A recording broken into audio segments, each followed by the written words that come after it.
Moving right along in our corned pork presentation. At this point I have rinsed the pork shoulders, added brand new clean cold fresh water, and now the recipe itself simply calls for 2 more tablespoons of pickling spice and bring it to a boil. But I tend to stray from recipes, so I have 3 more healthy cloves of garlic, and I'm going to put them here because, well, you remember the 3 reasons, and you just can't be too careful.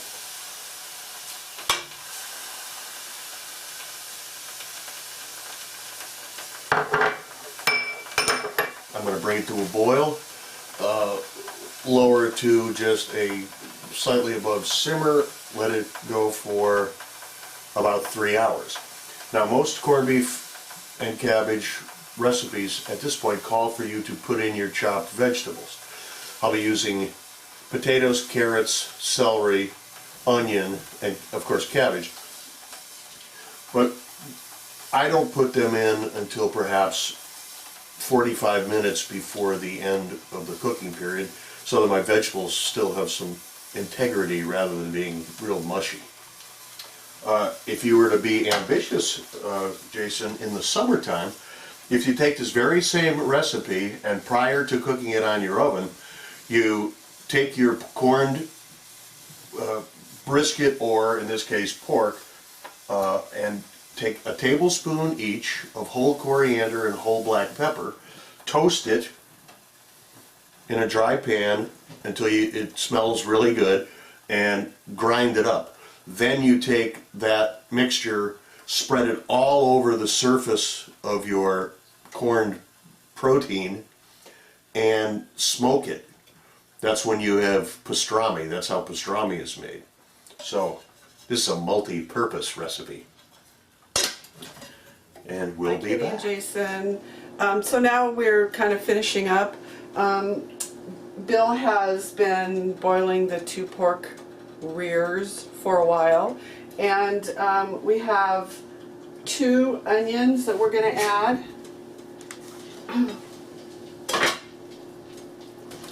And really all of this is dependent upon your taste, what you like.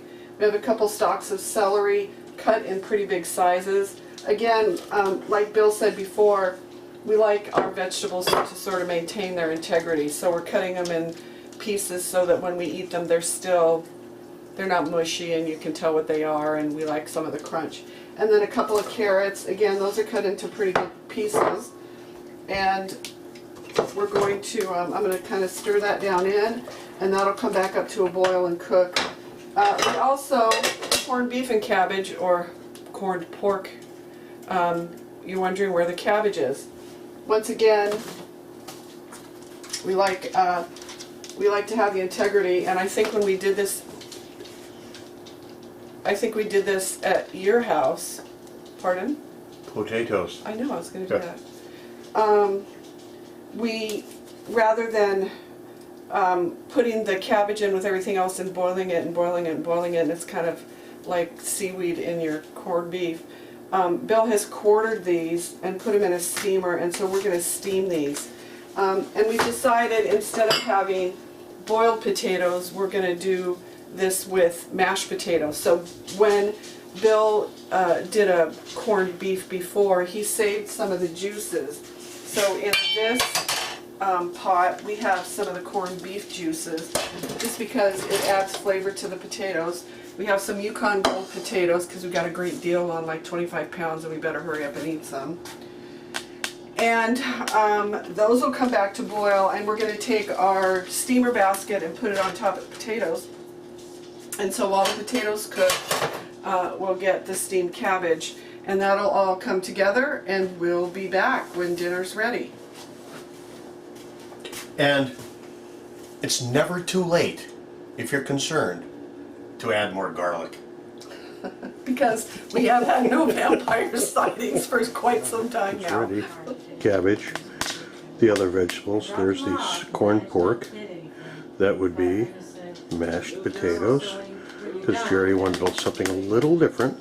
You just need to call Ben's. And we're about ready to Welcome, go. Katie and Jason. Here is what our delicious food looks like. And we have an additional surprise.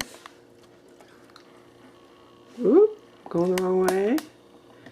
Hey, look who we've invited for dinner. Hey guys, we miss you.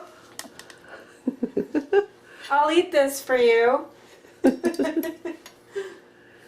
Bill? Hi guys. You know what I've noticed, and I took the thing out, and you know how it is being a cook. You got to taste it. Seems to me that the pork doesn't retain as much of the salt. It just seems nice and seasoned. You may have a different opinion, but that's me. Well, let us know what you guys think. You're going to do your second round here, I think, in a day or so. And shall we all say goodbye? Bye. Bye.